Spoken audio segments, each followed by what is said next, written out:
오스트리아 잘 혼돈이 되죠, 그죠?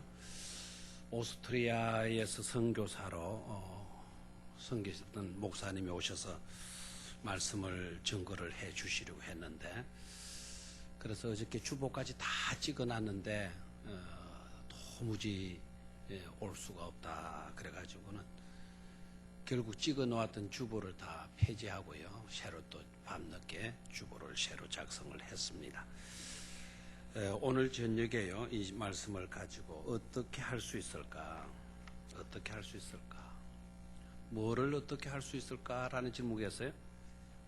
어떤 문제를 두고 어떻게 할 수 있을까? 그랬을까요?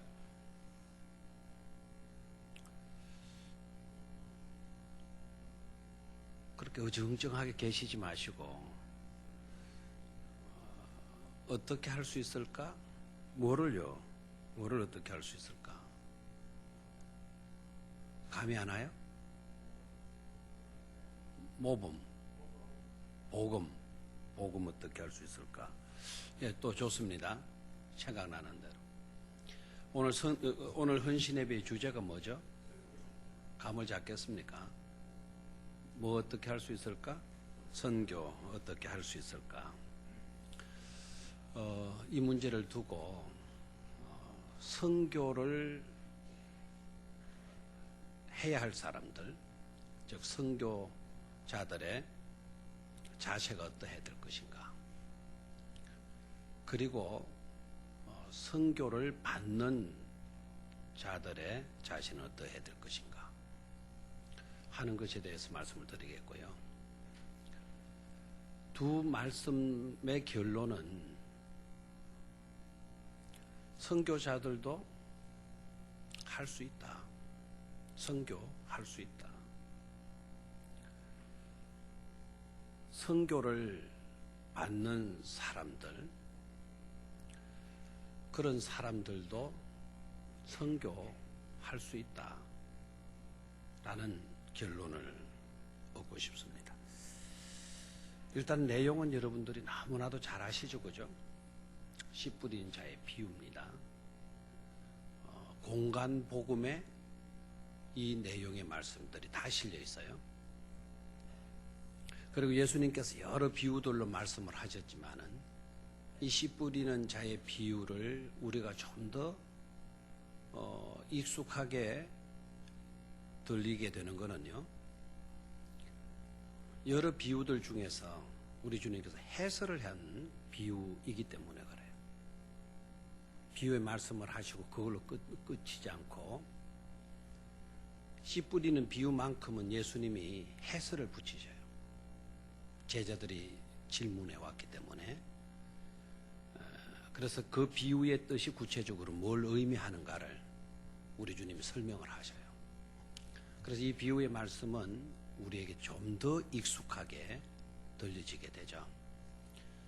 또 우리 주님께서 제자들의 질문을 들으시고 해설을 붙이셨다라는 것은 그만큼 이 비유의 말씀 속에 들어있는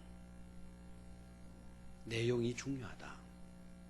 메시지가 굉장히 중요하기 때문에 됐다 그만, 못 알아들었으면 못 알아들은 거다, 끝내라, 이렇게 하시지 않고 구체적으로 낮에 들려주셨던 비유의 말씀을 밤에 해설을 해 주시고 계시는 거죠.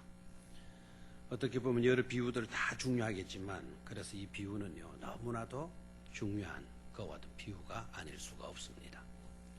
자, 그러면 먼저요, 선교자의 자세는 어떠해야 될 것인가? 자, 여러분 본문 편하죠, 그죠? 3절을 한번 같이 읽도록 하겠습니다. 시작.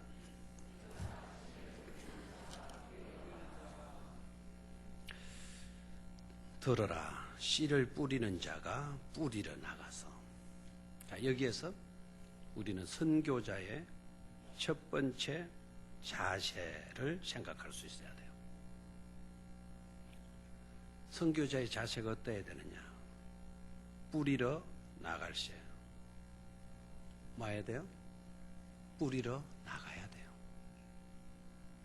선교는요, 마음속으로만 간직한다고 선교가 되는 게 아니다라는 거죠. 씨를 뿌리는 자가 뿌리러 나갈세. 선교자의 첫 번째 자세는 뭐냐? 뿌리기 위해서 뭐 해야 한다? 나가야 한다라는 거예요. 나가야 한다. 전하러 나가야 된다라는 거예요. 여러분 이 사실을 알고 있죠, 그죠? 그런데 우리가 하고 있지 못하잖아요, 지금. 전도 해야 된다.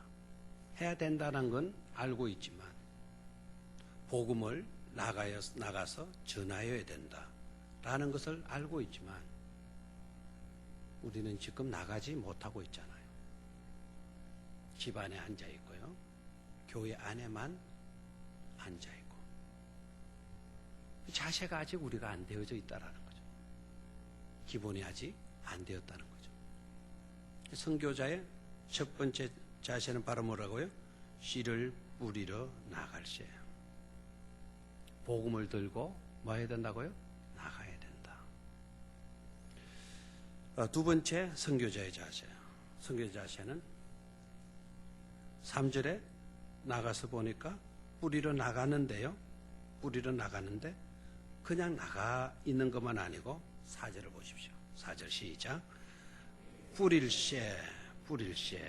자, 4절을 보니까 뿌릴세 그러네. 뿌릴세. 나가기만 한 것이 아니다. 그죠? 나가서는 뭐였습니까? 뿌렸다라는 거예요. 뿌릴세. 자, 어떻게 됐죠?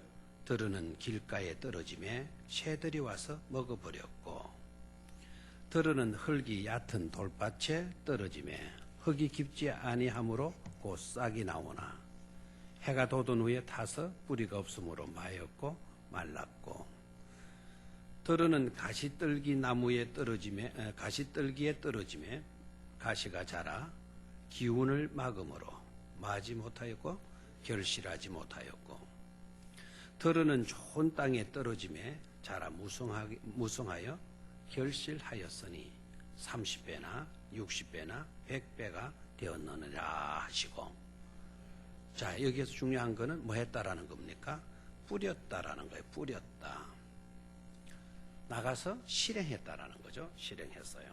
그런데 결과는요, 씨앗들이 어디에 뿌려졌다?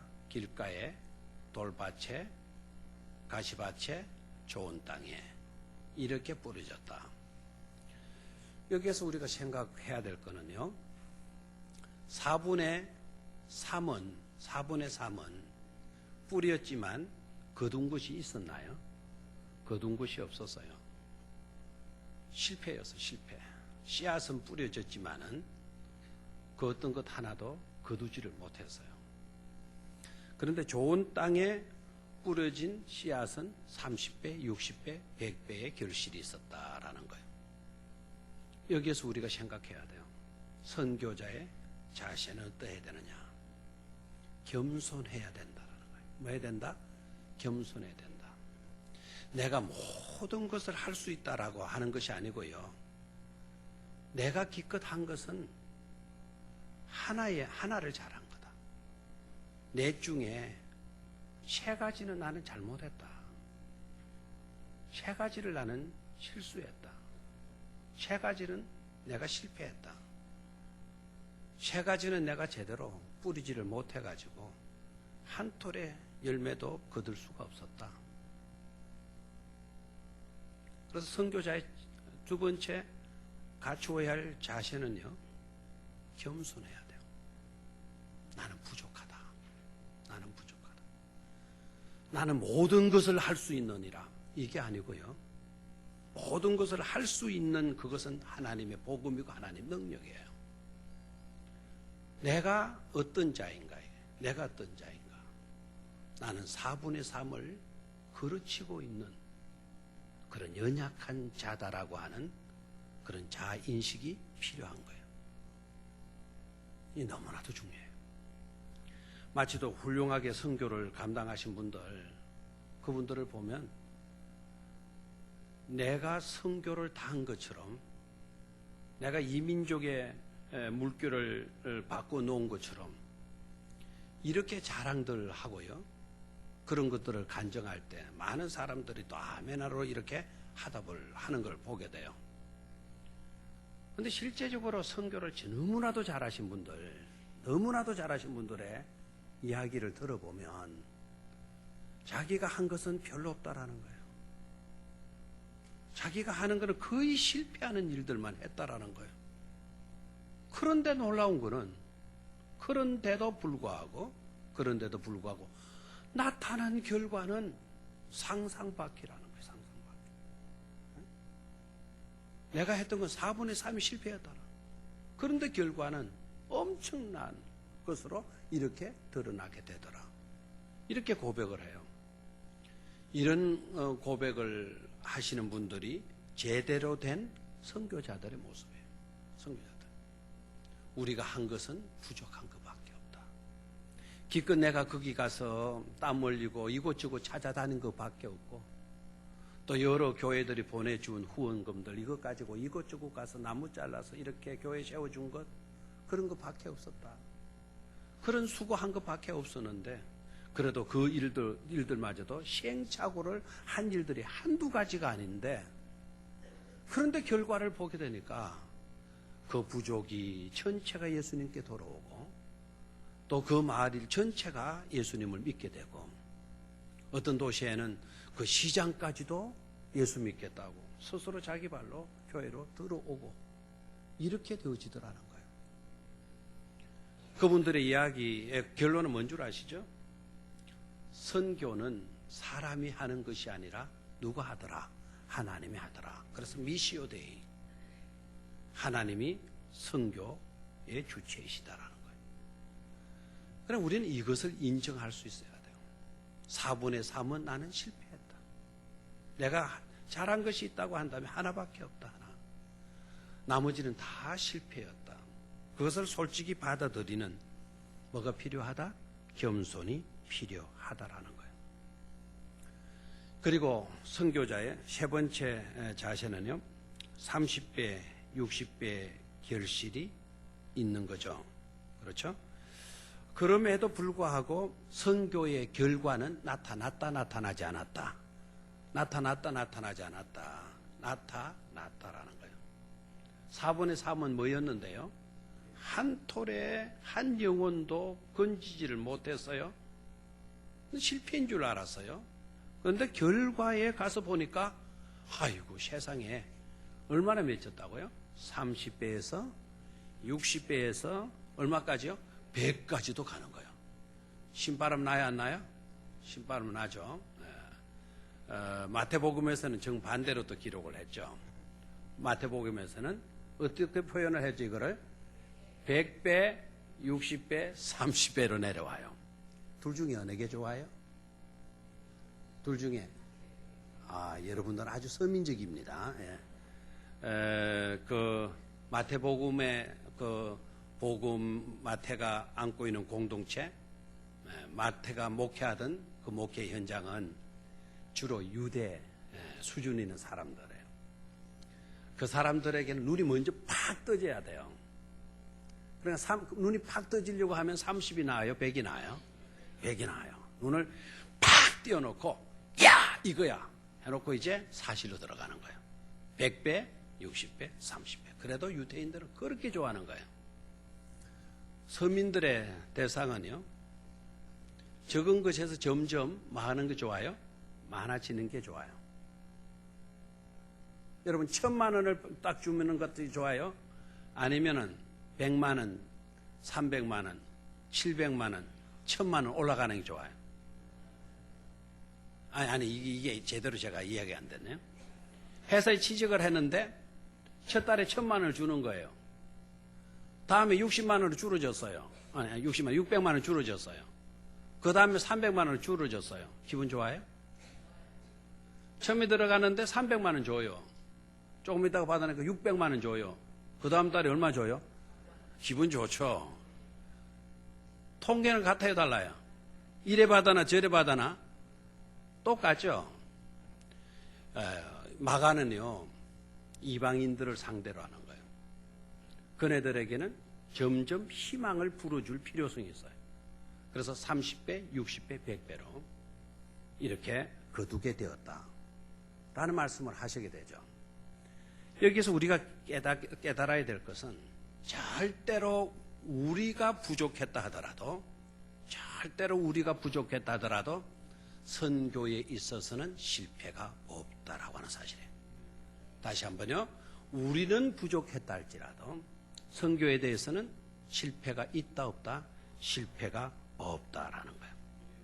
그래서 우리는 선교를 감당하는 데 있어서는요. 절대로 우리는 조급해지지 말아야 돼요. 절대로 조급해지지 말아요. 아이고 이렇게 안 되네. 또 안 됐네. 이게 뭐야? 또 안 됐네. 이런 식으로 하면 우리는 선교할 수 없어요.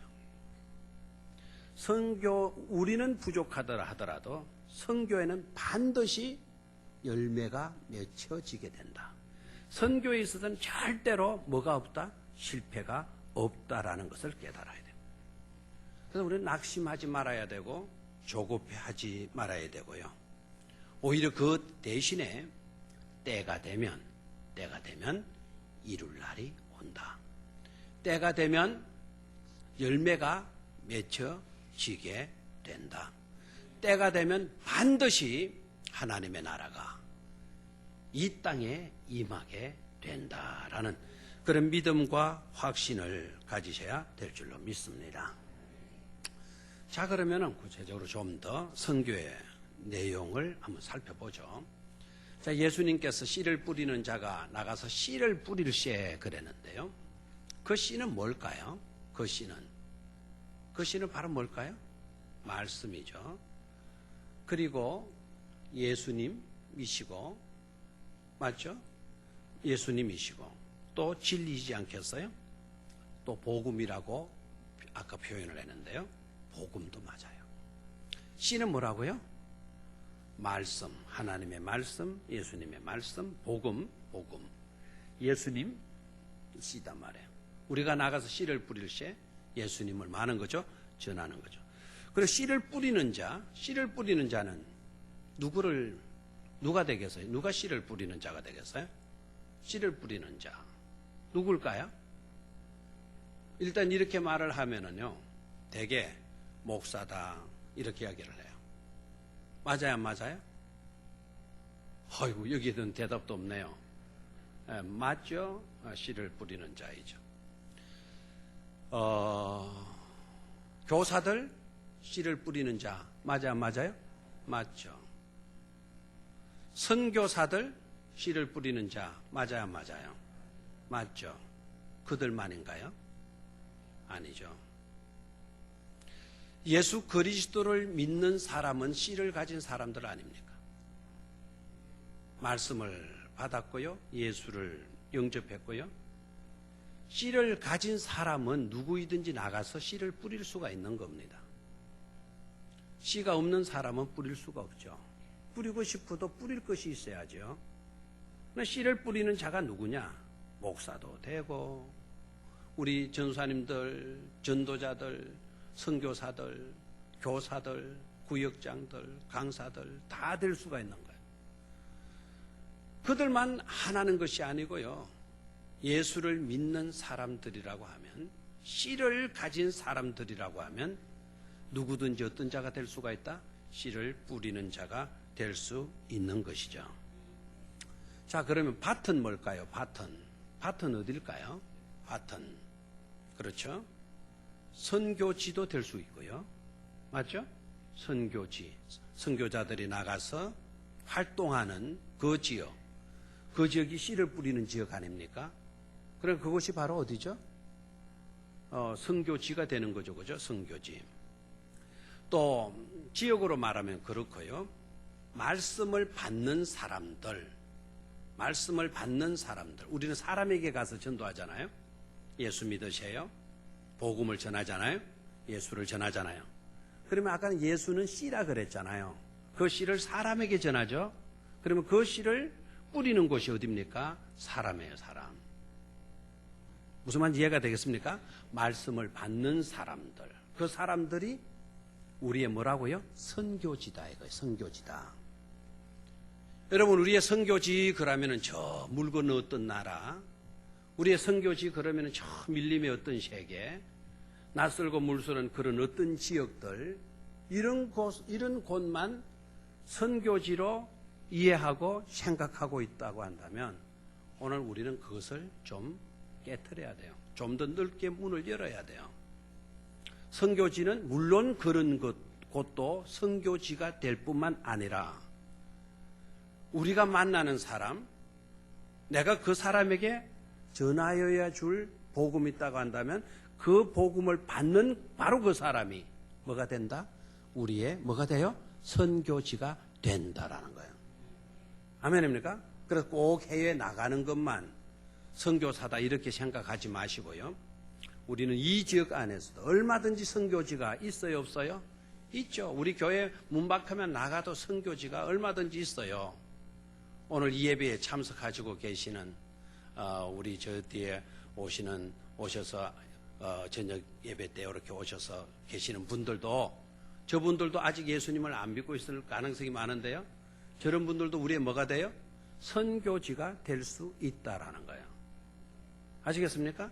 여러분들 여기 앉아 있지만 여러분들 마음속에 아직 예수 그리스도를 진정으로 내 구주로 영접하지 못하고 모시지 못하고 있다고 한다면 여러분들 속에 아직 씨앗이 들어가 있지 않다고 한다면 여러분들이 지금 오늘 이 자리에 뭐가 된다고요? 선교지가 될 수 있다 이 말입니다.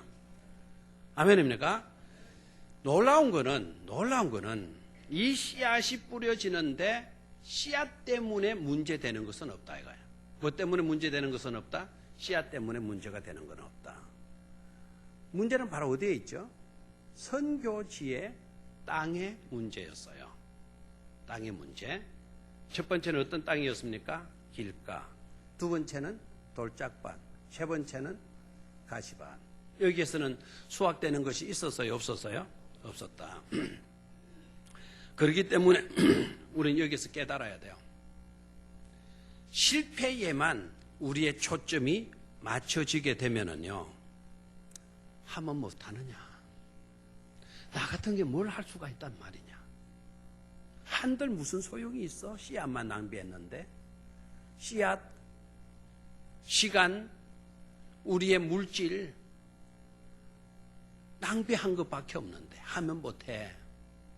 여러분 4분의 3이 실패를 했다 하더라도요, 그 실패에만 사로잡히게 되면 여러분들의 생각은 부정사고로 치우치게 되고요, 그렇게 되면 아무것도 할 수 있는 게 없어지게 되어지는 겁니다. 하나님의 일은요, 멈춤이 없어야 돼요. 멈춰지게 되면 그건 이미 생명력이 없어진 거예요. 복음은 생명력이에요. 말씀 속에 생명이 들어있어요. 말씀 속에 능력이 들어있어요. 말씀은 우리를 휘어잡아요. 말씀은 우리의 인생을 완전히 뒤엎어 놓을 수가 있어요.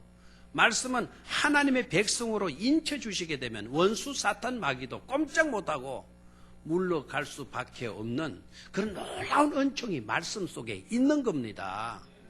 4분의 3에만 여러분들의 시선이 모여지고 거기에만 집중된다면 우리 모두는 하지 말아야 돼요. 그런 의식을 우리 신앙인들 가운데도 많이 가지고 있어요. 하면 못합니까? 하지 맙시다. 힘듭니다. 이때까지 실패했는데 또 뭘 한다고 그럽니까? 4분의 3에만 눈들이 모여져 있는 거예요. 4분의 1, 그 좋은 땅에 하나만 딱 걸리게 되어져도 30배, 60배, 100배의 결실이 있어지는데 거기에는 시선이 안 가는 겁니다. 4분의 3이나 실패했으니까요. 여러분, 우리나라의 선교사들이 들어와서요, 씨앗을 뿌렸어요. 복음이 들어오지 못한 이 땅에 꽁꽁 닫혀 있었던 그런 이 땅에 엄동설한 그게 문제가 아니고 우리들의 심령밭이 완전히 꽁꽁 닫혀 있었을 때 아닙니까? 그런 때에 선교사님들이 복음을 전하러 오셔서요, 선교사님들이 마음먹고 사명을 가지고 이곳에 와서 복음을 전하고 싶다고 사명 갖고 소명 갖고 이 땅에 오셨는데 그분들이 오시는 쪽쪽 우리 한국에 다 들어와서 다 복음을 전할 수가 있었나요? 없었어요. 수많은 선교사들이 찾아왔어요. 찾아오니까 우리나라가 문을 안 열어주는 거예요. 여러분, 토마스 선교사님이 이 땅에 오셔가지고 인천 앞바다에 와서 배를 대고 정착해서 이민족에게 복음의 씨앗을 뿌리려고 했는데 우리나라가 받아주었습니까? 안 받아주었잖아요. 오히려 그 배에 활을 쏘고 거기에 불화살을 쏘가지고 그 배를 불태워서 침몰하게 만들었잖아요. 복음 한 번 전하지도 못하고. 그래서 그 배가 불이 타고 침몰하는 그 순간에 토마스 목사님이요, 선교사님이 저 영국 웨일즈 출신 아닙니까? 저 땅끝 우리로 말하면 반대편, 지구 반대편에 있는 그 영국 땅에서 배를 타고 동쪽으로 하루 이틀이 아니고 한 달, 두 달, 석 달, 넉 달, 다섯 달, 여섯 달 동안 배를 타고 이곳까지 와가지고 복음 전하신 거 아니에요?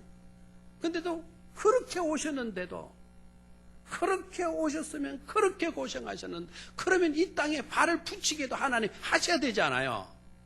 발을 붙이지도 못하고요. 인천 앞바다에서 배가 불부터 침몰하는데 토마스 목사님 아시잖아요. 나는 여기에서 죽어가지만 여러분들도 이 말씀을 받고 이 말씀을 믿어야 여러분들의 나라도 복을 받는다. 당신네들이 구원을 받는다. 나는 여기도 죽어도 좋다. 그러나 이 성경, 이 말씀만은 너네들이 받아들여라. 막 그러면서 거기에서 성경을 던져서 부두로 보냈다는 아닙니까? 그런데도 우리나라 그 바닷가에 사시던 분들이 그거를 성경을 받아가지고 오셨는데 왔는데 이게 그렇게 값진 건가? 막 저거 주고 가면서도 이걸 던져주는 거 보니까 이게 귀한 모양이다. 우리 열심히 읽고 은혜 받자. 이런 사람 아무도 없고 종이가 귀한 때이기 때문에 그 성경을 찢어가지고 자기 집에 벽지로 붙여놨다라는 거 아닙니까? 그런데 놀라운 거는 그렇게 붙여놓은 벽지에 해마침 요한복음 3장 16절이 크게 떠있는 게 뭡니까? 한 어린아이가 그거를 읽다가 학교에서 겨우 한글을 배워가지고 그 일을 읽는데 하나님이 세상을 이처럼 사랑하사 독생자를 주셨으니 이는 저를 믿는 자마다 멸망치 않고 뭐를 얻게 한다? 영생을 얻게 한다. 여기서부터 뭐가 싹트기 시작해요? 복음이 싹트기 시작하는 것 아닙니까? 4분의 3이 실패했어요. 그저 복음이 들어와가지고 오늘날 한국의 기독교인들이 4분의 1이래.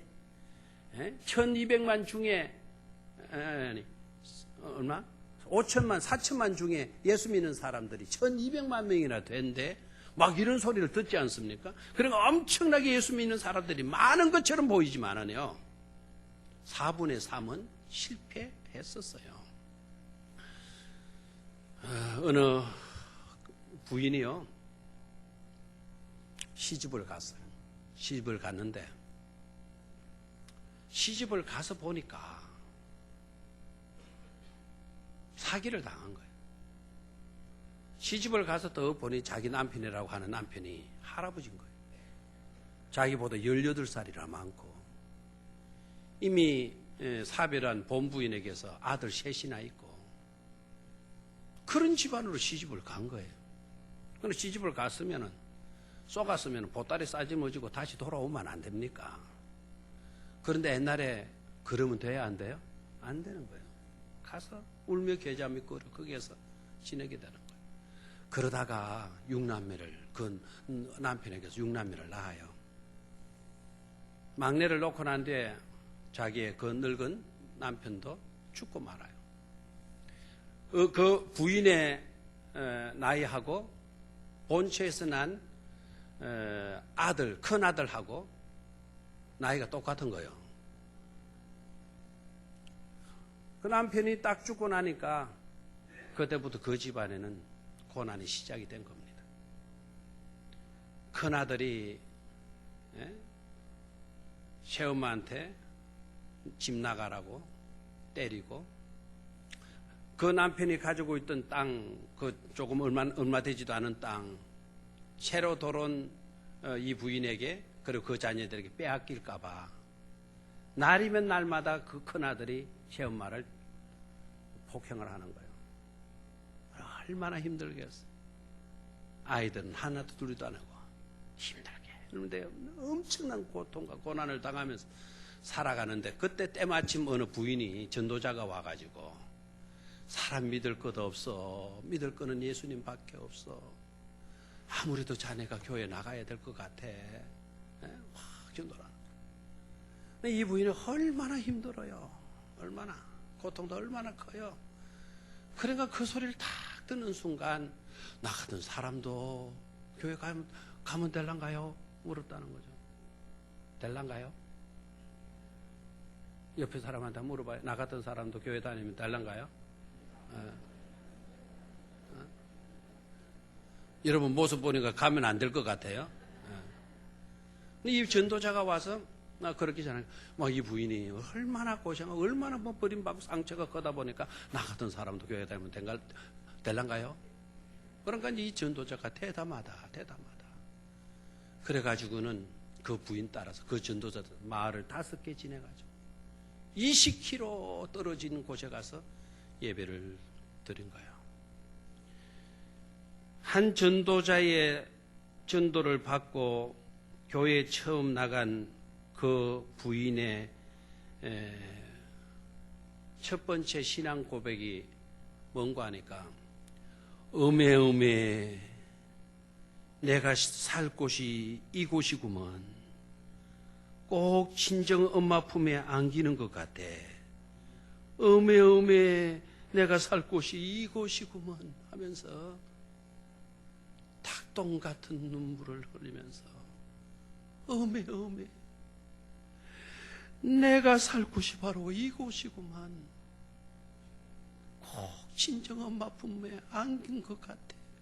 어메 이것이 그분의 첫 번째 신앙 고백이었다라는 거예요. 여러분, 이분 어메 내가 살 곳이 이곳이구먼, 꼭 친정집 엄마 품에 안긴 것 같아 어메 하던 이 부인에게서 난 아들이 오늘 낮에 말씀드렸던 목포의 제일 큰 교회에 담임 목사님으로 섬기고 계신다는 사실이에요. 여러분, 우리가 복음이 들어와서 복음 모두가 다 열매 맺은 것은 아니에요. 좋은 땅에 떨어진 그 한 톨의 씨앗이 30배, 60배, 100배의 열매를 가져오게 되는 것입니다.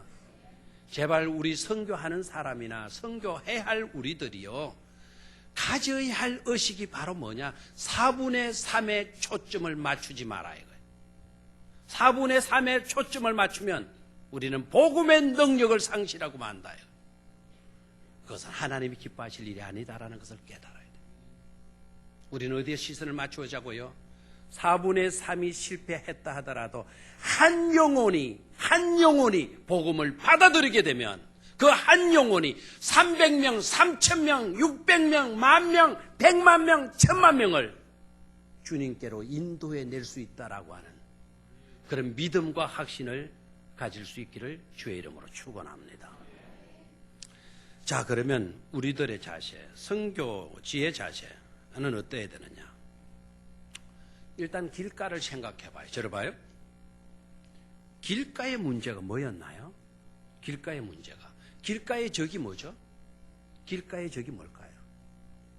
길가는 굳어진 땅이잖아요.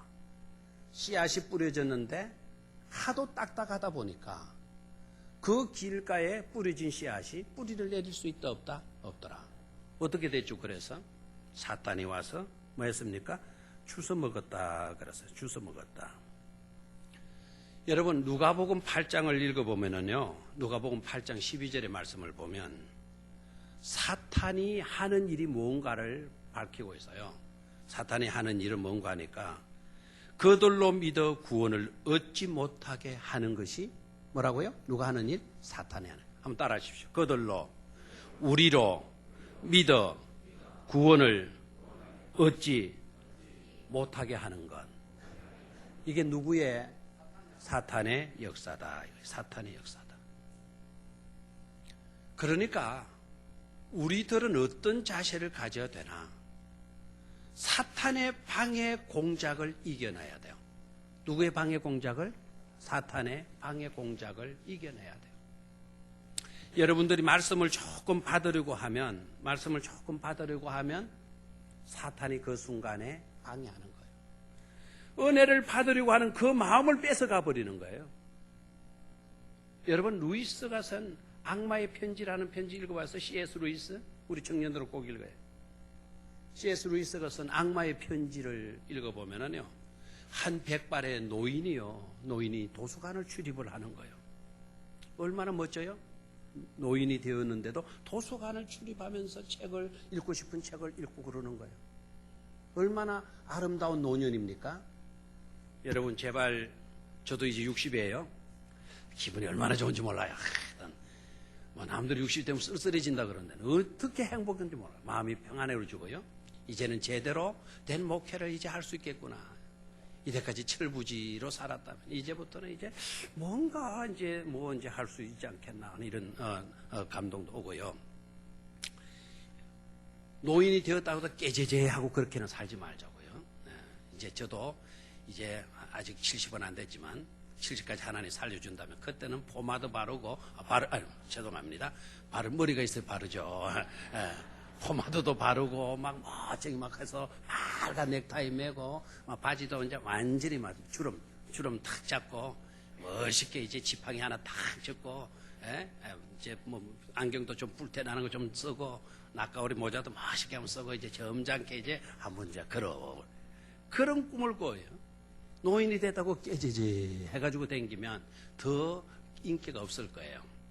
그런데 이 노인이요, 백발이 성장한데 도서관을 출입하는 거예요. 도서관을 출입해서 이 책, 저 책 고르는데 그날따라 이게 C.S. 루이스에 나오는 악마의 편지의 내용이에요. 턱 주는데 갑자기 책을 빼다가 하나님이 정말 계실까? 만약에 그 하나님이 계시다면 그 하나님과 나와의 관계는 어떨까? 하는 그런 관심이 딱 들기 시작하는 거예요. 그래서 하나님에 관계된 책을 종교란을 찾아가지고 가려고 하는데 바로 그 순간에 배가 고프네. 꼭 오늘 이 시간에 그 책을 찾을 필요가 있나? 일단 배가 고프니까 나가서 밥부터 먹는 게 낫겠다. 금강산 구경도 뭐라고요? 식후경이다. 뭐 이런 생각이 딱 들더라고요. 그래서 어디로 갔어요? 식당에 갔어요. 식당에 가서 음식을 설렁탕을 시켜가지고 떡 먹는데 떡 먹으면서 또 신에 대한 하나님에 대한 생각이 딱 들기 시작하는 거예요. 그러니까 내가 이 밥 먹고 얼른 밥 먹고 가도록 해야 돼. 도서관에 가서 내가 빨리 한번 찾아봐야 되겠다. 딱 그러니까요, 어떤 데서 전화가 오는 거예요. 커피 집안에 일이 있으니까 오라고. 그래서 차를 타고 가면서 다음에 내가 가야지. 그래서 집으로 갔다는 거 아닙니까? 자, 여러분, 악마의 편지예요.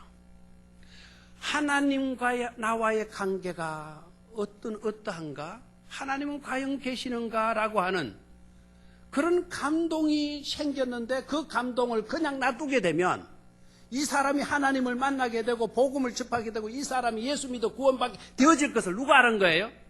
사탄이 알은 거예요. 사탄이 그 생각을 알고 어떻게 했습니까? 냉큼 그 씨앗을, 그 감동을 뭐 했습니까? 주워 먹어 버렸다라는 거예요. 여러분, 우리는 이와 같은 자세, 이와 같은 유혹을 떨쳐 이겨낼 수 있어야 될 줄로 믿습니다. 우리에게도 마찬가지예요. 그 일을 해야 될 것, 너무나도 중요한 것 알아요. 그런 마음들 생기게 되면 마귀가 와서 그 마음을 뺏어가는 거예요. 그래서 선한 일을 할 때에는 언제나 미루지 말고 어떻게 해요? 그 적극적으로 하셔야 돼요. 오늘따라 하나님의 은혜가 참 감사가 되네요. 막 감사가 생겨나요. 아이고, 오늘 하나님의 은혜 감사하다. 오늘 하나님께 내가 좀 뭔가를 좀 드리고 싶다. 오늘 저녁 예배 때 드려야지. 이런 마음 먹고 왔어요. 그런데 딱 저녁 시간에 오니까 꼭 오늘 밤에 드려야 되나? 다음 주일 낮예배 때 드리면 안 좋으나? 낮예배 때 드리지 뭐. 그래가지고 연락하다가 닫아버렸어요. 다음 주일이 되면 드릴 수 있어요, 없어요? 없어요. 드리려고 했던 그날 그 주간에 있었던 그 물질은 그 주간에 남아있어요? 사라져요? 사라져요. 거기에 더 갖다 채워주는 분이 없어요. 오히려 그 있던 것이 사라져요. 이게 누구 짓이다? 마귀의 짓이다. 마귀의 짓이다. 우리는 마귀의 유혹을 떨쳐 이겨낼 수 있어야 될 줄로 믿습니다. 자, 두 번째, 돌밭에 떨어진 씨앗. 돌밭에 떨어진 씨앗은 어떻게 됐다 그랬어요? 돌밭에 떨어진 씨앗은 흙이 얇고 그 밑에는 돌들이고 뿌리를 내렸어요. 우선은 자랐어요. 그러나 뭐가 나요? 해가 비치게 되니까 뿌리가 없으면 어떻게 됐습니까? 말라버리고 말았다. 그러면 여러분 생각해요. 돌밭에 뿌려진 씨앗의 적은 뭘까요? 이것은 자기의 육신이에요. 육신이 적이에요. 육신의 문제는 뭐죠? 육신의 문제는 처음에 좋으면 아이고 좋구나 해가지고 나와요. 아멘 하고 이렇게 나와요.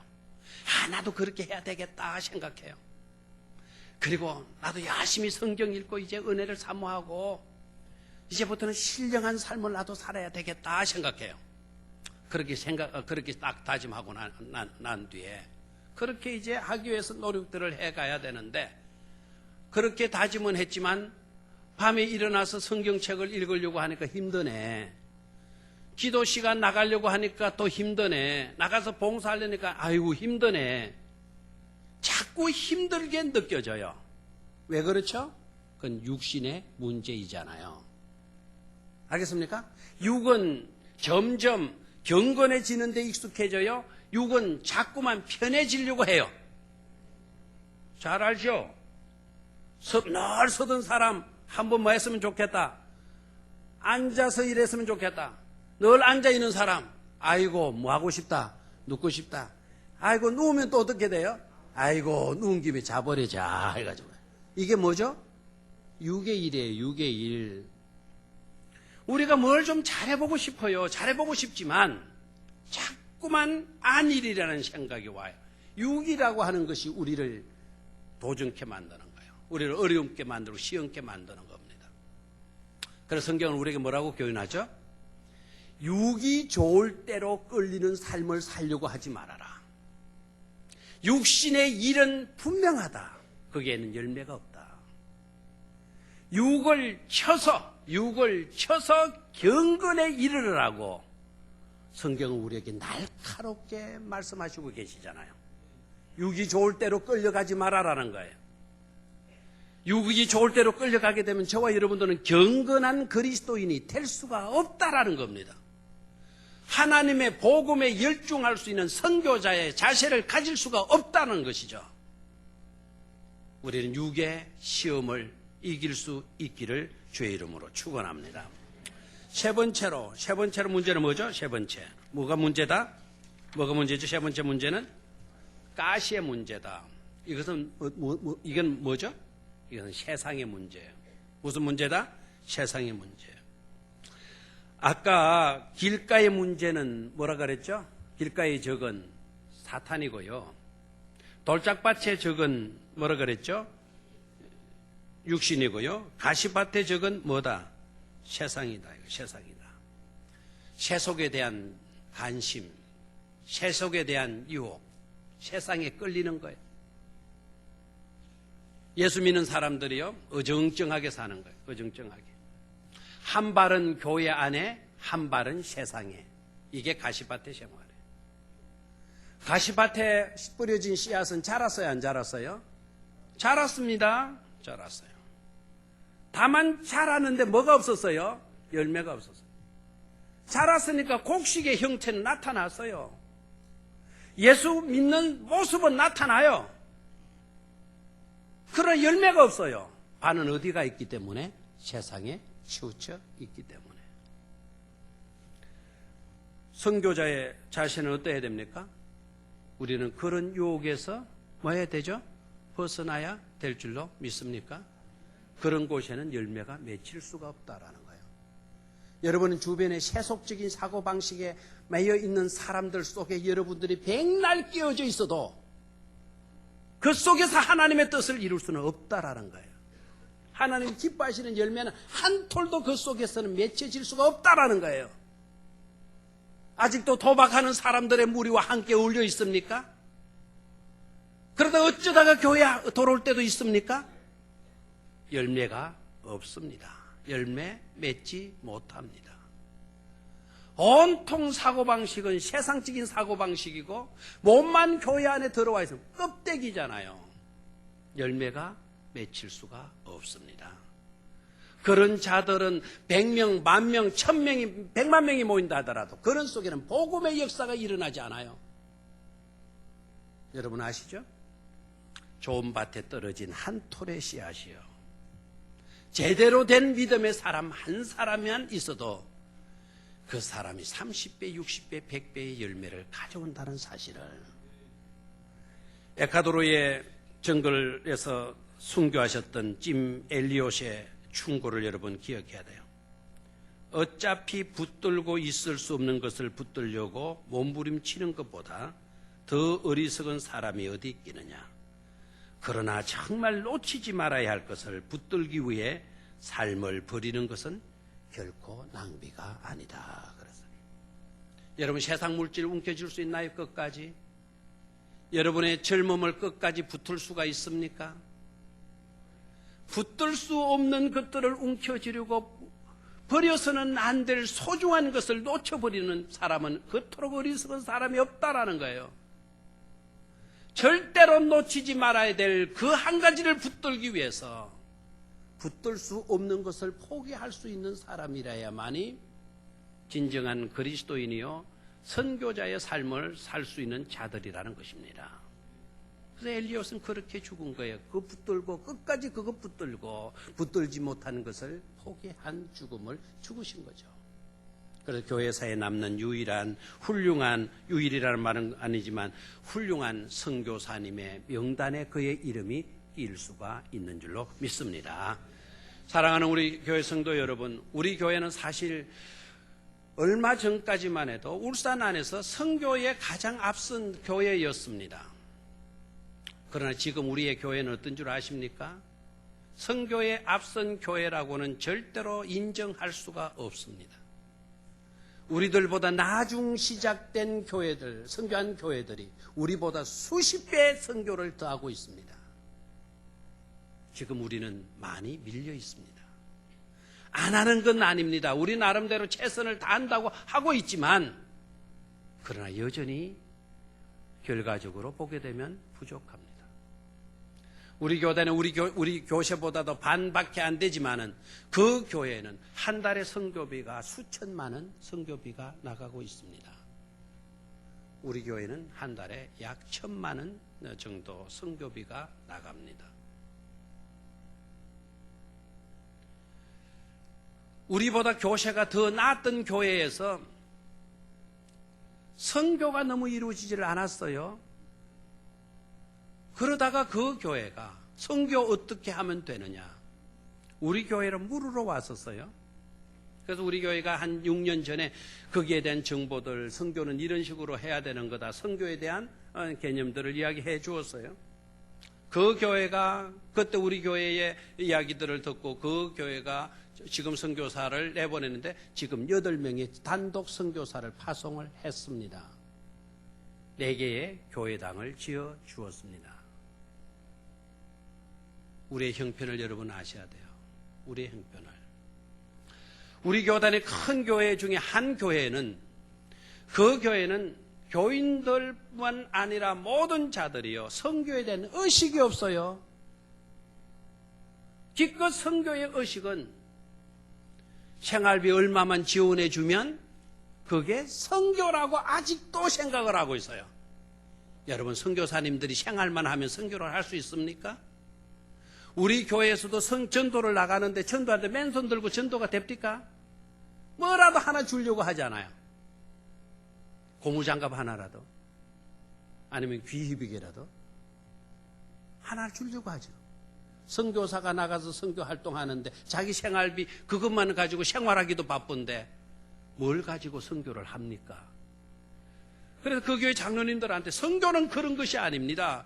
선교비만 생활비만 지원해주고는 선교가 되는 게 아닙니다. 사역비를 책정하셔야 합니다. 그러고 그러셨어요? 그런가요?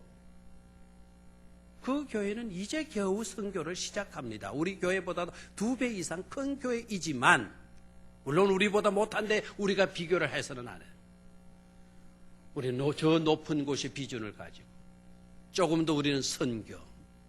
정말 우리가 마지막까지 해야 될 것은 전도와 선교밖에 더 있겠습니까? 그것을 할 수 있는 교회가 되어져야 될 줄로 믿습니다. 여러분, 넛지의 효과 아시죠? 넛지의 효과? 넛지의 효과가 뭐죠? 넛지. 우리 교사들은, 성교원 어린이집 하시는 분들은 아셔야 되는데요. 넛지의 효과라는 것은 어린아이에게 그림을 완벽하게 그리게 할 수는 없어요. 어린아이가 그림을 그리려 할 때 그 위에 선생님 엄마가 손을 딱 덮어주고 잡아가지고는 형태만 움직여주는 거예요. 움직이면 아이가 그림을 그려가게 되는 거예요. 그게 뭐라고요? 넛지의 효과. 우리가 연필을 딱 쥐고 있으면, 뭘 하려고 연필을 딱 쥐고 있으면 성령님께서 우리의 손을 덥석 잡아주시고 성령님께서 우리를 이끌어 주실 줄로 믿습니다. 선교 누가 할 수 있는가? 선교 과연 할 수 있는 것인가? 우리의 응답은 하나. 성령님이 도와주시면 바로 우리가 할 수 있습니다. 바다에 소금물이 100%이기 때문에 짠 게 아니에요. 저 넓은 대양에 소금기 3%가 오늘 저 바다를 지탱시키고 있는 거예요. 예수 믿는 우리 모두가 3%만, 우리 교회 안에 있는 3%만 소금인 그리스도인들이 있다고 한다면 우린 주님이 기뻐하시는 교회를 이루고 지켜갈 수 있는 줄로 믿습니다. 그런 축복된 교회가 우리 병영교회이기를 주의 이름으로 축원합니다. 하나님,